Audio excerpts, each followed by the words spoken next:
I'm now 99 years old, and although the war was a long, long time ago, to come back here today,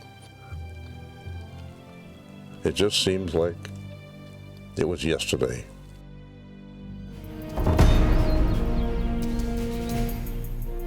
It had been a very quiet sector.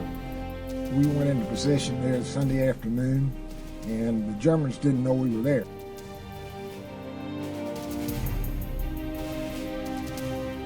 We met a number of 1st Division infantrymen. In the 1st Infantry Division, GIs told us, hey, we haven't seen any fighting here, so you'll have a quiet time. And this appeared to be a quiet area. The only thing is, we didn't know at the time that Hitler personally had planned an attack by 4 panzer divisions. On August 3rd, ultra-intercepts from British intelligence revealed that Hitler was planning a counterattack aimed at the bottleneck at Avranches. Ordered by Hitler himself and planned by his field generals, this attack would drive to the sea at Avranches and keep France in German hands and the Americans from ever reaching the German homeland. It was called Operation Lutic. As they began to dig in, the first signs of enemy activity were German fighters flying low overhead.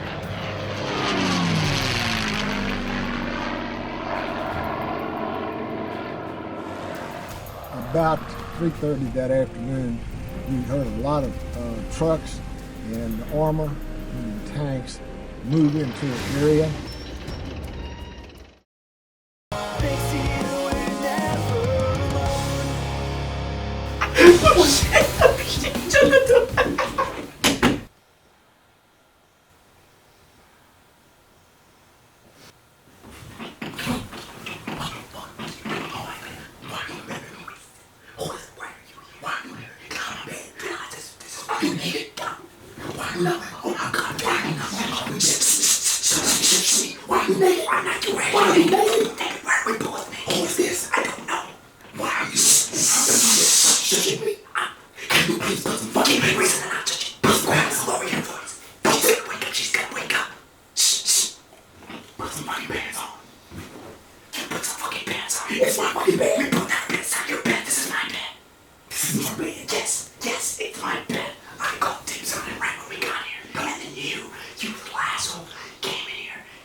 The Kerrville Folk Festival.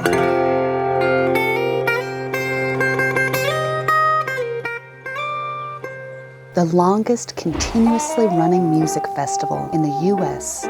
is a music celebration that has continued for almost 50 years, with fans attending from all over the world. Why don't you sit right down and take a load off your mind? What keeps it going? Some say love, some say magic, some say it is a world of its own, a most special world that draws you back year after year. You took it all in stride till you couldn't walk no more. Out at the moon till you couldn't even talk no more. I think the biggest thing here is acceptance. Everybody that comes here feels like they're accepted. It's the community family thing that's really driving the whole thing. Where the south wind carries home.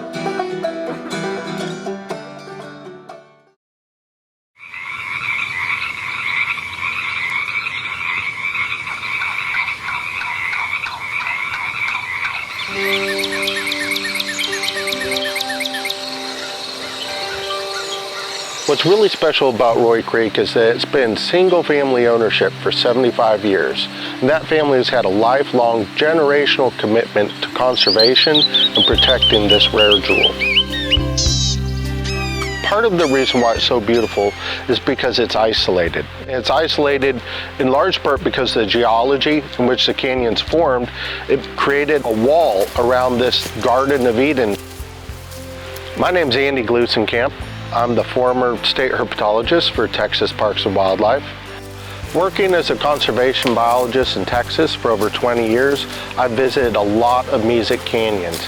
None of them compare to this because this is essentially a pristine time capsule showing us what Mesic canyons like Roy Creek looked like 75 or 80 years ago.